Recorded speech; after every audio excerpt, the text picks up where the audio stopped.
I've personally had somebody that's blown 146. It's getting on for being clinically dead. That level of alcohol in your system can kill you. And these people are driving cars. It just frightens me what's going off out there. Hello and welcome to Off Duty, the Derbyshire Constabulary podcast. Today we're joined by Scott Riley, a sergeant in our roads policing unit. Scott, you've been in for 25 years, up and down the length and breadth of Derbyshire through various roles. And over this episode we're going to get to know a little bit more about you, about your current role, a bit about your past, and a little bit more about you off duty as well. Lovely, can't wait. Oh, please! Come to the front door! We shot some tasers, thing you are! Derbyshire Police, how can I help? I've got a woman here covered in blood. Anna is 1425 and I'm arresting you on suspicion of murder.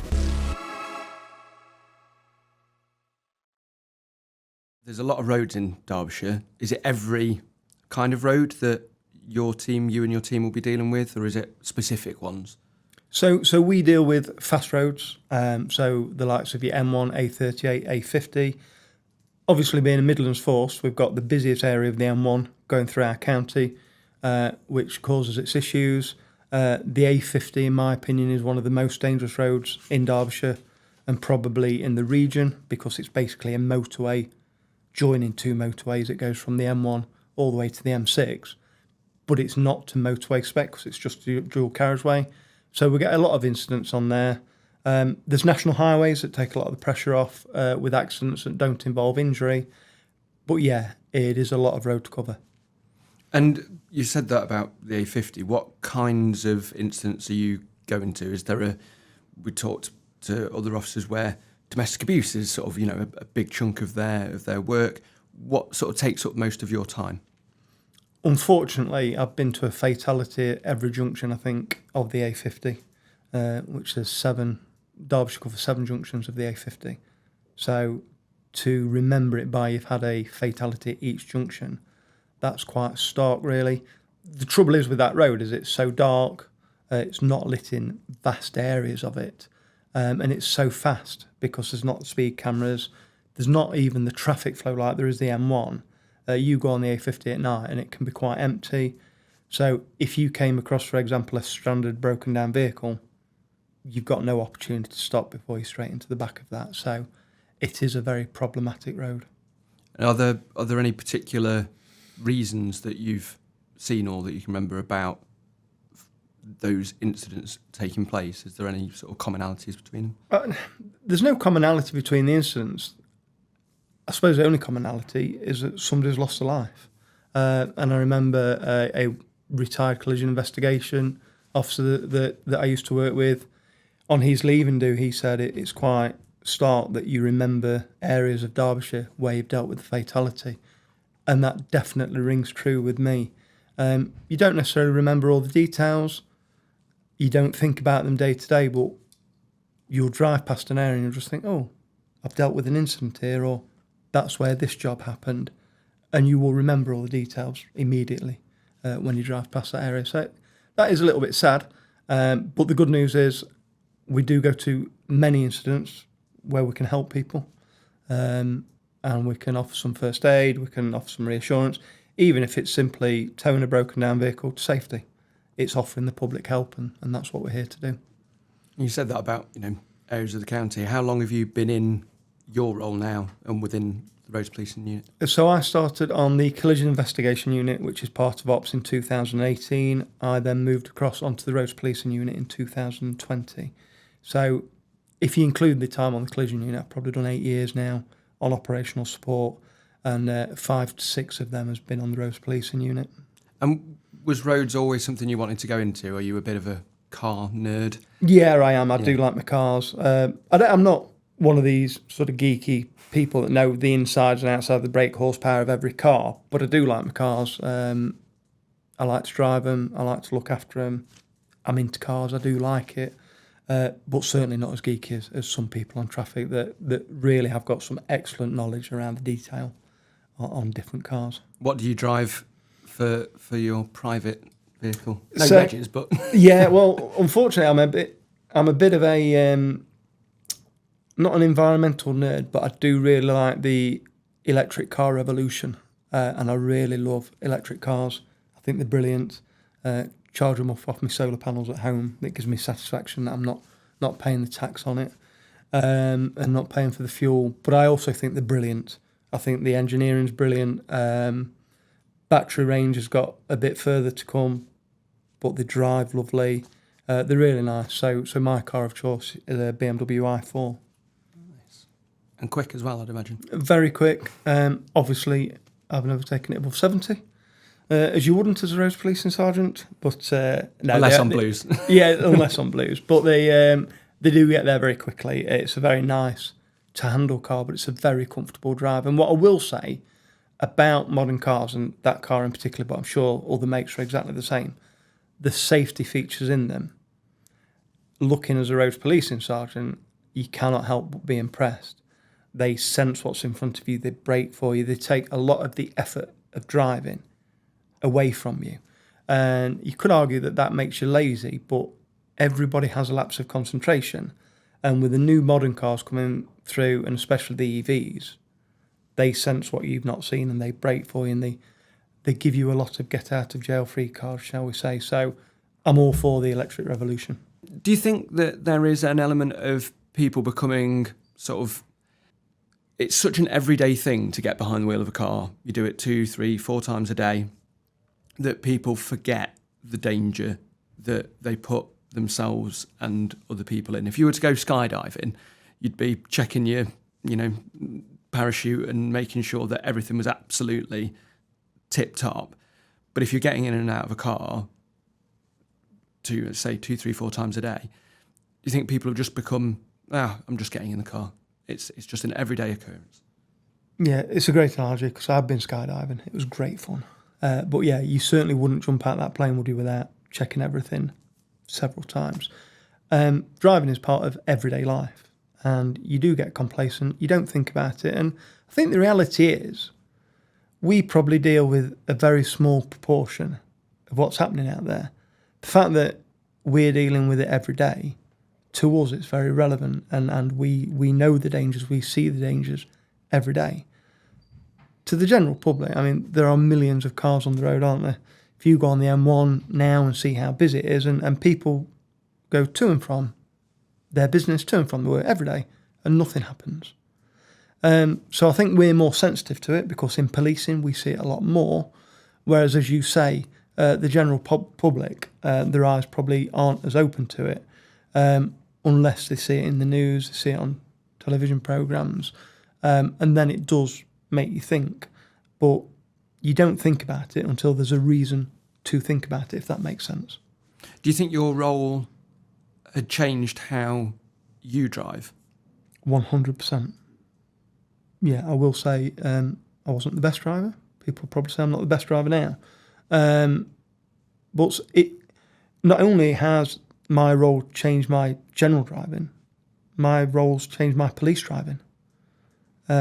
Certainly when you're doing the speeds that we travel at, and you've seen the incidents that we go to due to speed, it does make you think that if this car comes off the road, you know what the answer is going to be.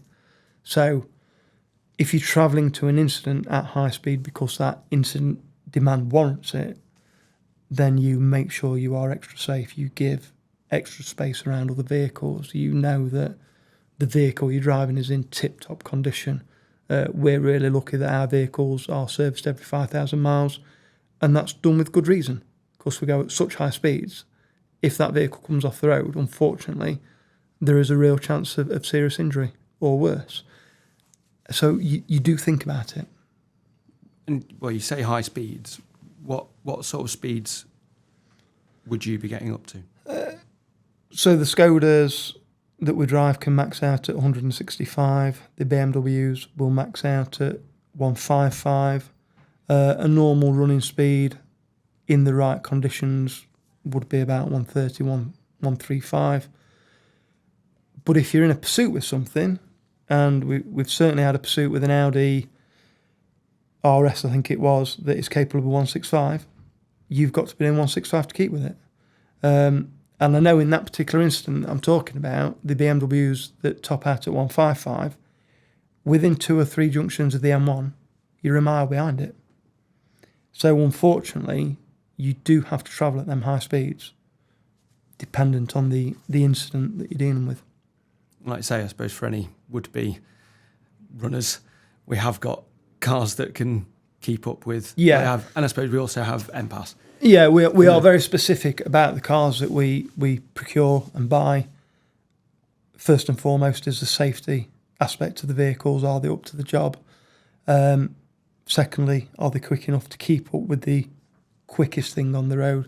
Of course, if you're going to commit a crime where you steal a car, steal an ATM, or do a robbery, 9 times out of 10 they steal that sort of motor that we've just talked about as their getaway car.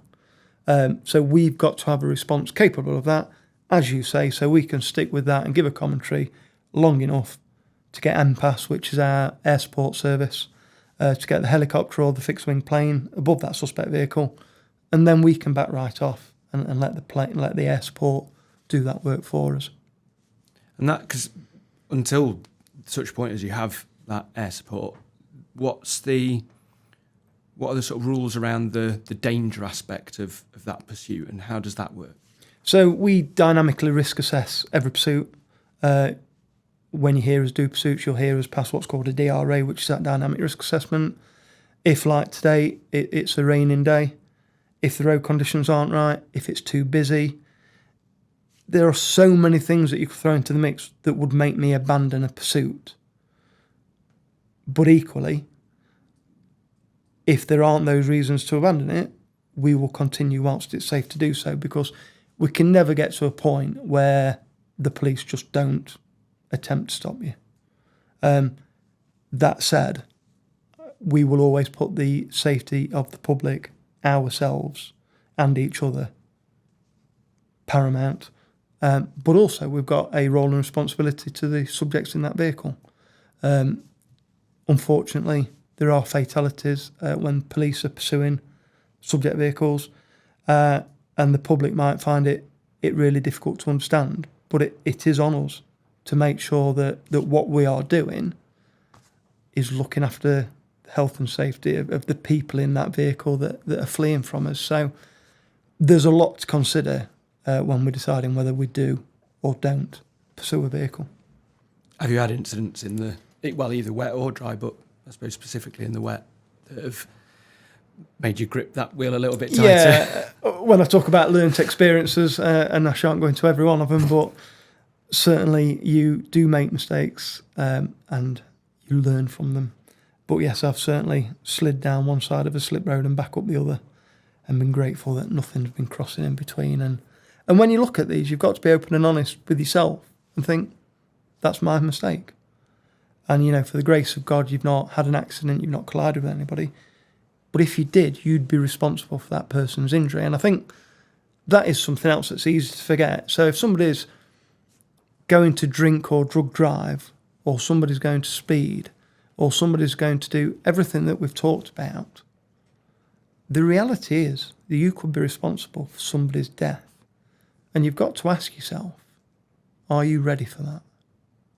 And I would like to think that the answer for 99.9% of, the community is that nobody wants to cause the death of another.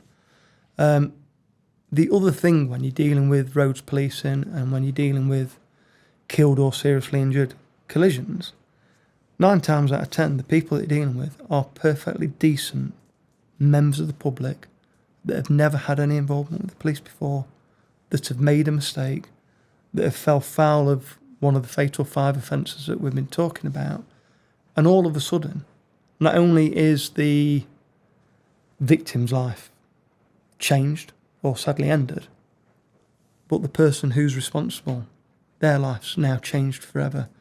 And their family's life's changed forever, because the people that survive have got to live with what they've done and got to live with that trauma. Whether they have or haven't intended it, it's happened.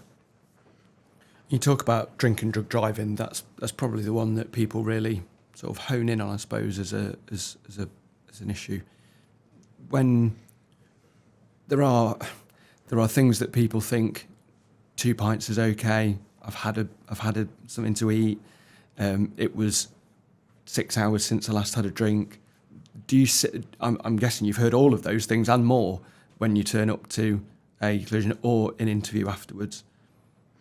Yeah, the favourite one is always, I've only had 2. Everybody's always only had 2. Then when you do the breathalyzer, you go, well, why have you blown 80 then? Which I know, again through experience, is at least 8 pints. That is a lot. I know what I'm like. In the day when I could drink 8 pints, which I can't now, but when I wouldn't be able to stand up, let alone get in a car and drive a car. So I really question people that get in the vehicles at that sort of level. And of course, we're getting people that go into triple figures. You know, I've personally had somebody that's blown 146. It's getting on for being clinically dead. You know, you speak to medical professionals, that level of alcohol in your system can kill you. And these people are driving cars. It just frightens me what's going off out there.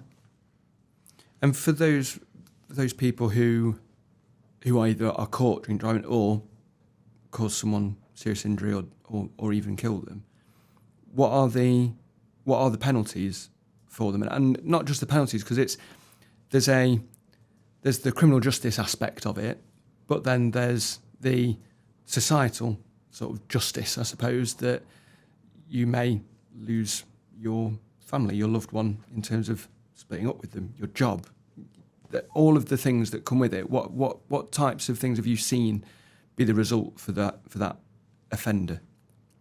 So I've seen all sorts, really, but it's quite timely actually that you asked that question, because one of my other roles in the police is going out as a police negotiator, and only this week we got called out to somebody on a roof, and when I got the call at like 3 a.m. or something like that, it was, you're a bit blurry-eyed and asleep, and they told me the name, and I thought, I know that name.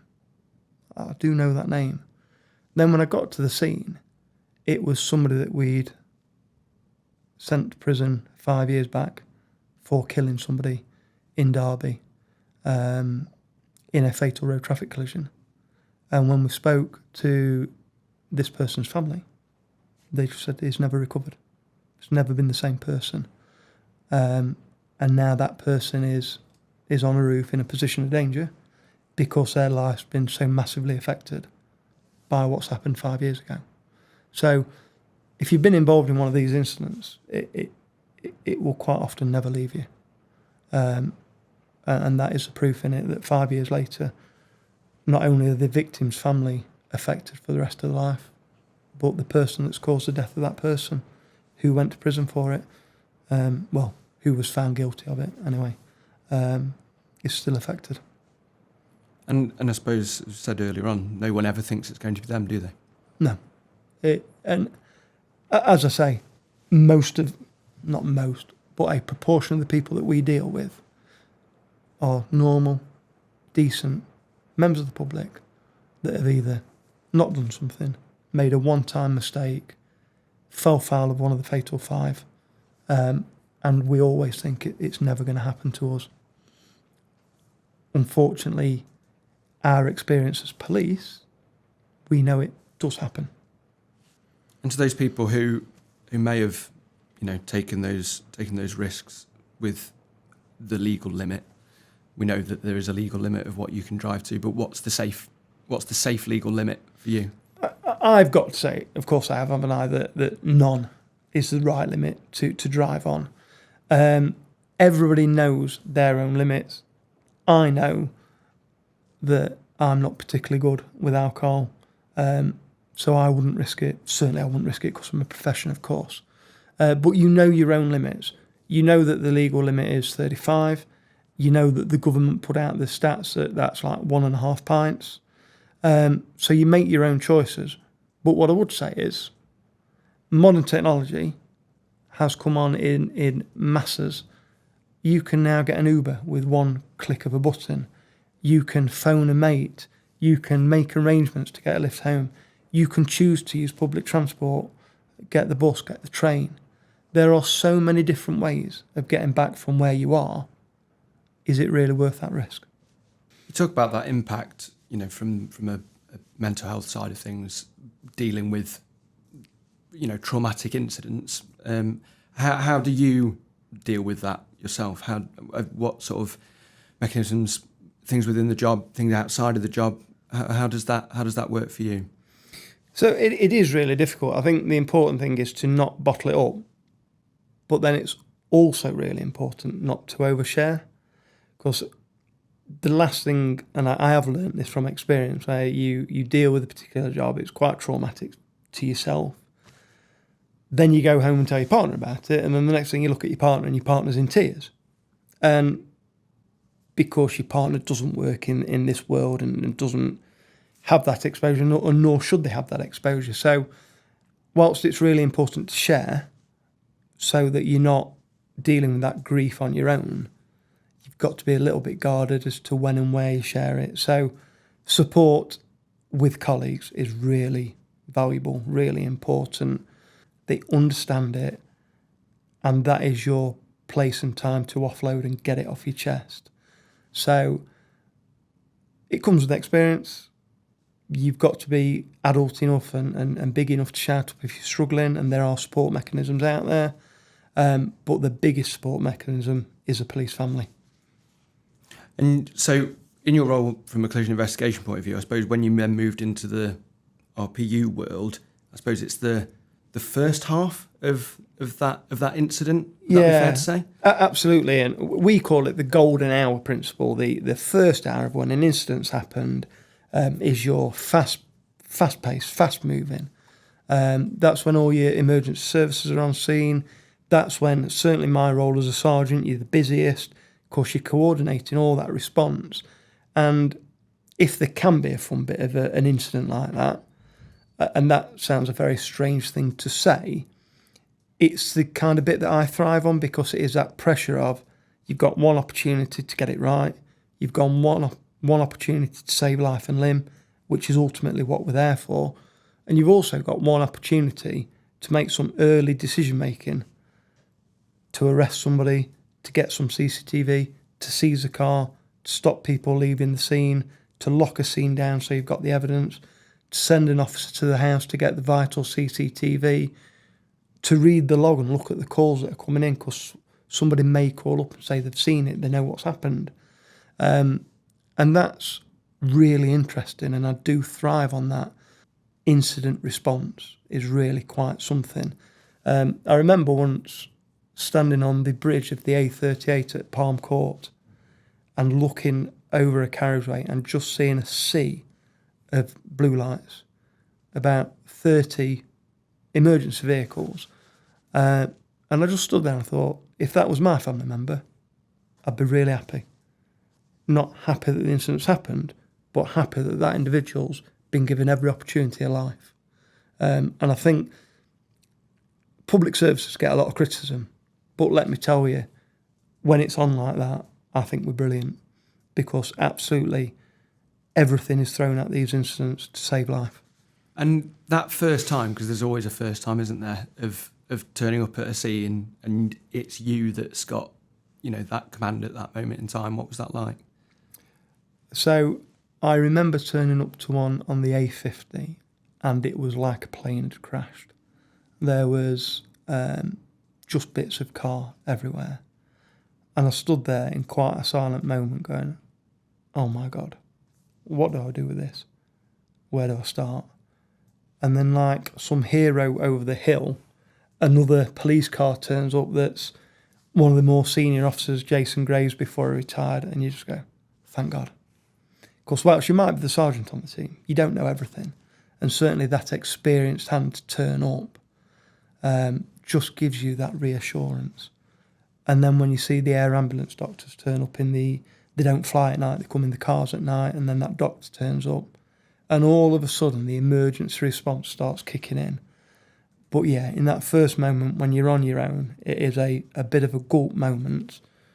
But then that's when your training comes in. Our priority is to save life and limb.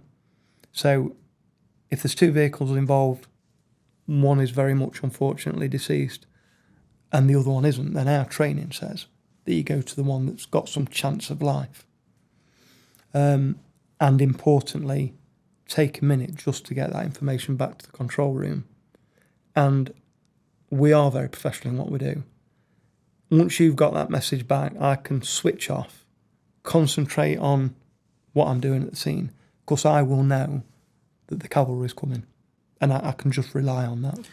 And with the incidents that come in, are there particular reasons or sort of talked about commonalities before of things that more likely cause an accident or a collision than others? So we talk about the fatal 4 offences. It's actually now called the fatal 5 because they've added distracted driving. So the fatal 4 offences are drink and drug driving, failing to wear a seatbelt, speeding, mobile phone use, and now they've added distracted driving.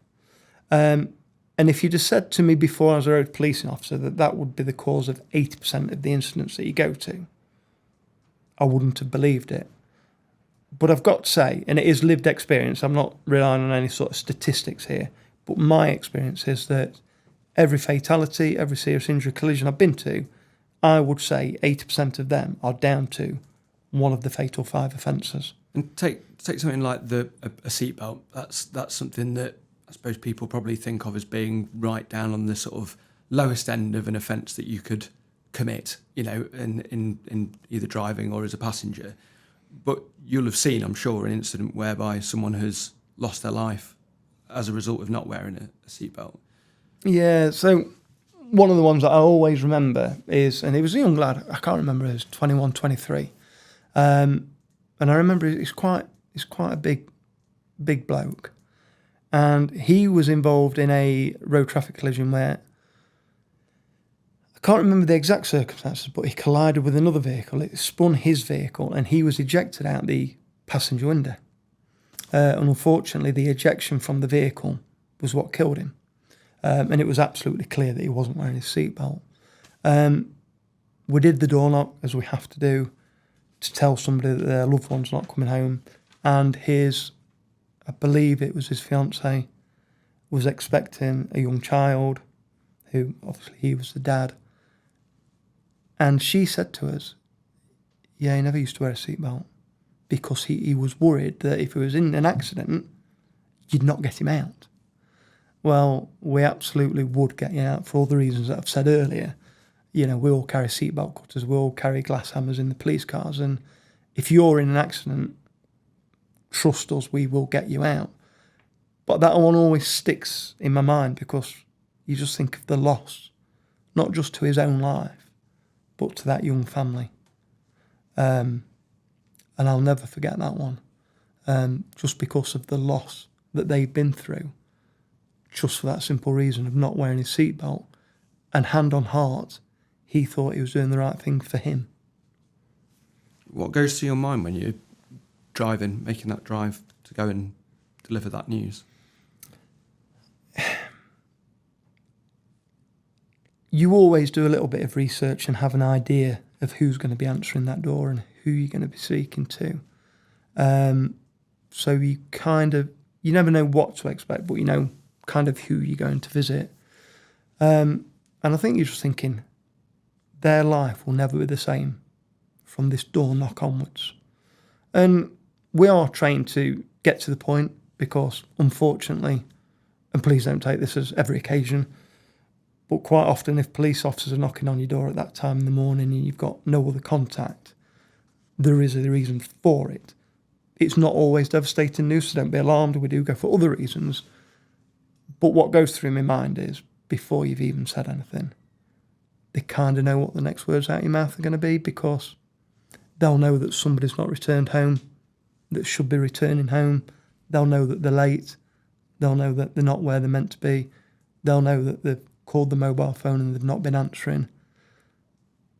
So it's not like the closure that they're looking for, but it is that for the last 3 hours they've not been able to get hold of their loved one. Then we knock on the door. And it's just seeing the life change from that point onwards. That must be hard. It's really difficult. It's it's really difficult because you know when you leave, their life will never be the same again. And unfortunately, people deal with grief in different ways, but it could affect them to a way that they're quite poorly, or they do other things that obviously really affect us. Their mental health is going to be massively affected. But ultimately, it's somebody's mum, dad, brother, sister, partner. It's somebody's family member that's never going to walk through that door again. Derbyshire Police, how can I help? So, Scott, in anticipation for your appearance here today, members of the public have been sending in their questions that they want to ask you about both the road policing team, some questions about police cars sitting in certain locations, and also your favourite car as well. So we'll start with that one. What's your favourite car? We'll go personal favourite car, favourite police car. They're probably a little bit similar, unfortunately. I do think I've kind of not peaked because there's obviously a lot of nicer cars out there, but I'm quite happy with me electric BMW. It's within my sort of budget. It's a nice car, and I don't really need anything more than that. And I just like it. It's really nice. So I am a big fan of the BMWs, a real big fan of the BMWs, both out of work and in work. But the Skodas that we've got now, they are Skoda Superbs, but they are superb. They do everything that a police driver wants them to do. I saw a review by somebody who's into sort of police vehicles and ex-police vehicles that say it's like the modern day T5. So everybody used to rave about the Volvo T5 being the best police car there ever was. And it's definitely up there. It's got a fantastic gearbox. It's four-wheel drive. It's got the power that you need. It is just a very well set up car. That said, I also like my four-wheel drives. I like that higher riding position. We've got a Volvo XC90 and it's got all the power you need. It's four-wheel drive, which is quite advantageous to us in Derbyshire because we do go out in the snow, we do go out in the flood, so it can get you anywhere. It's got the power and it's got that lovely riding position. So, yeah, it might not be your most exotic fancy car, but for policing purposes, it's great. What's the difference between a regular run-of-the-mill response car and a road policing car? So I would say the easy answer to that is high performance. The cars that we drive are top of the range, high performance cars. And I did once have a mate kind of criticise me, saying, well, why is the taxpayer paying for that? And bear in mind, this is coming from your mate. And I just kind of looked at him and went, well, is that not what we deserve to keep our officers safe? So that if they're in a collision, everything around them keeps them nice and safe. And also, we're not going to be catching many criminals in a low-powered Peugeot. So we've got to have the tools to keep us safe and to make sure that we've got the ability to keep up with anybody who chooses to try and make off from us in their high-powered vehicle. So we go like for like and we buy the best that we can get for the, obviously, value for money for the taxpayer. So yeah, it's going to be your more high-powered, bigger cars. So your Skodas, your Volvos and your BMWs. And those particular cars and vehicles, the members of the public sent this question in, that they'll see them parked up in particular locations, sometimes at roundabouts, sometimes, flyovers. Are there any particular reasons why you choose places to sit and wait? Is it waiting around? Is it waiting for a job? What's the reason for that? Without giving too many of our sort of tactics away, there is very good reason for that. It's no secret that our cars are loaded with technology, direct feed to the vast network of traffic cameras that we've got in Derbyshire. And it will quite simply be that is a strategic point where we know the chances are, through pattern analysis, through traffic camera data, that subject vehicle will be coming past. And obviously, if you sat at a roundabout, you've got 4 or 5 opportunities because 4 or 5 roads feed into that one roundabout. So it would make sense that we sit at that junction course, it maximises our opportunity to see that vehicle that we're looking for.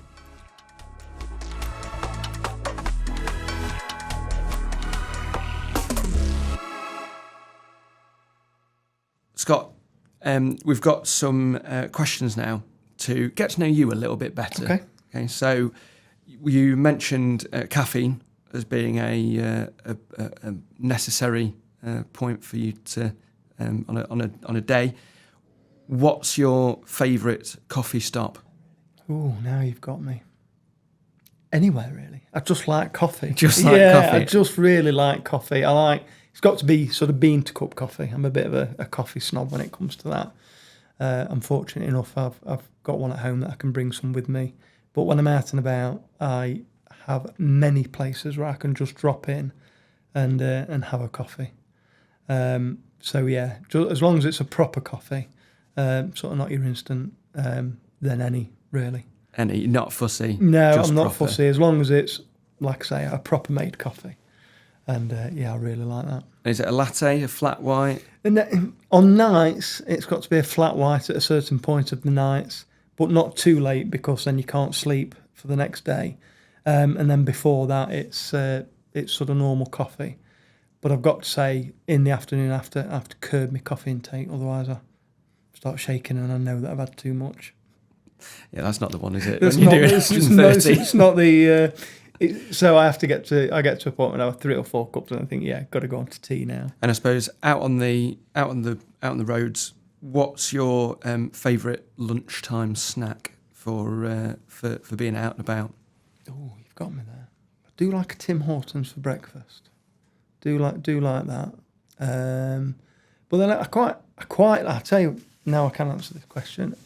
I like to go up to a certain garage on the way to the Peak District that do the best sausage rolls, and yeah, that starts you off right for the day.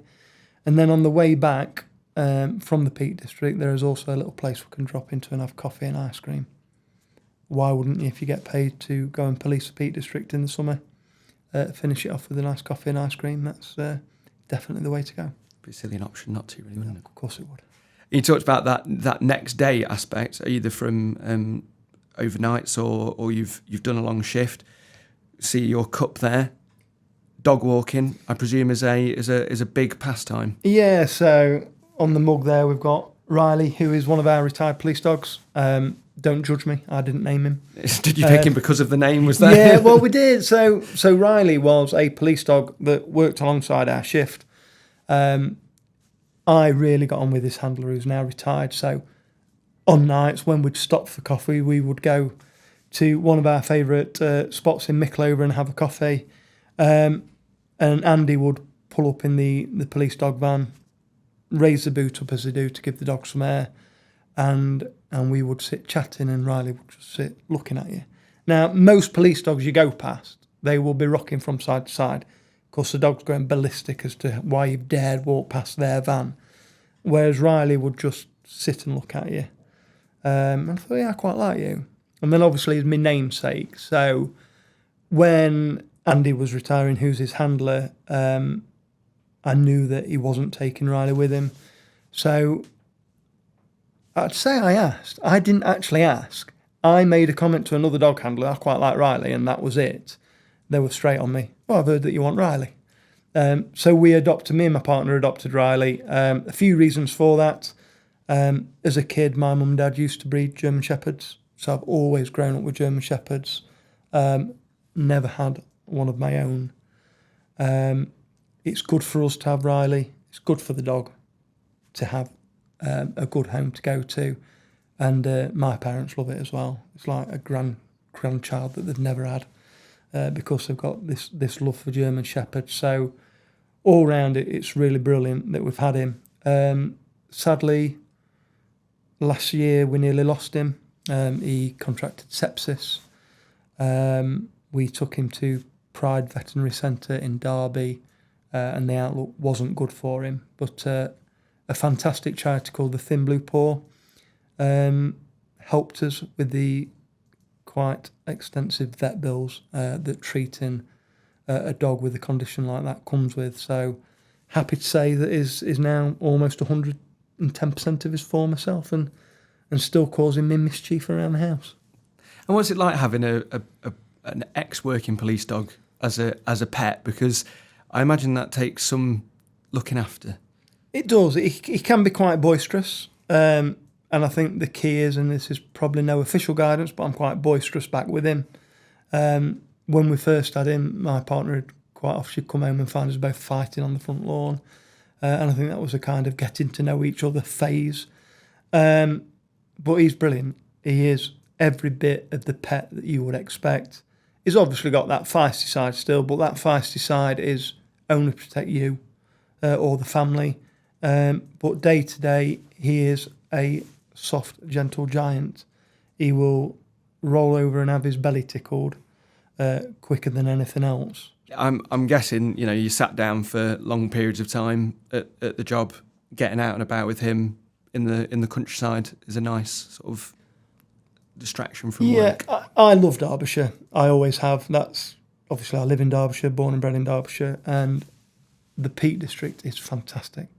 When we first had him, I said, yeah, I'll be up in the Peak District every weekend walking him.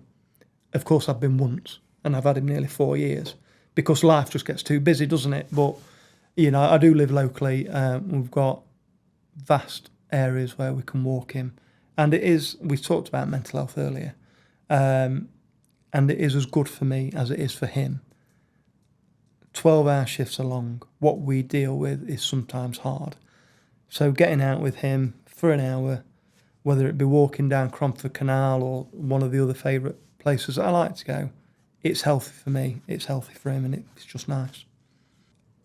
We have one last thing to ask, which is, if you had one thing that you could say to the people listening, to the people of Derbyshire, wider than that, given that we have lots and lots of people using the roads of Derbyshire from around the country and internationally, what can people do that would make Derbyshire safer from your role? So I don't think I really want to give that corny answer of stay safe, because that is really corny, isn't it? We don't really want to go there.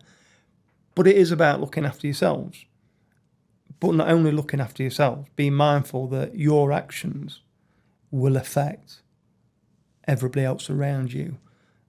So if you are going to take that risk, don't take that risk, because it's not just your own life that you're affecting. It will be all those road users around you. It will be all of their families. It will be all of their friends. So I think it's just understand the consequences that these kind of incidents have with them. It's called the ripple effect. It's every emergency service worker that has to deal with the incident. It's every member of the public that's had to pick up the phone and ring the police. It's every member of hospital staff that are dealing with that person in the hospital. And it's the friends and the family of the people involved. So if you look at just one road traffic collision on the roads of Derbyshire, it is not unrealistic to say that literally hundreds of people could be affected from that one incident. So I would just ask people to think about that. Fantastic. Scott, thank you ever so much again. My pleasure. Thanks for listening.